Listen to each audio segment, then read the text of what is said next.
You know that there are 26 letters in English alphabet. 5 of them are vowels, other 21 are consonants. Let's see the vowels. A, E, I, O, U. Now we will see the consonants. Here you can see all the consonant letters except vowels.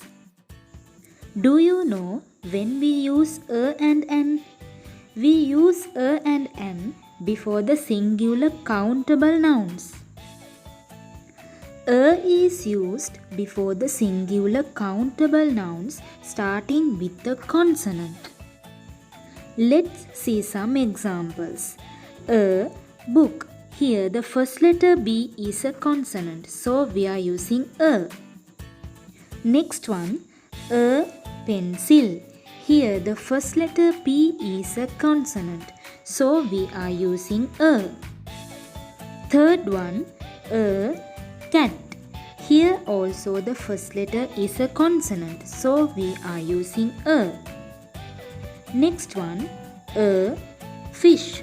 Here also the first letter F is a consonant, so we are using a. Next one, a kite. Here also the first letter K is a consonant, so we are using a here. N is used before singular countable nouns starting with the vowel. Let's see some examples. An apple. Here the first letter A is a vowel, so we are using N. Next one, an egg.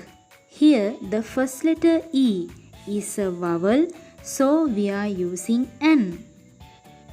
Next one, an ice cream. Here also the first letter I is a vowel, so we are using N.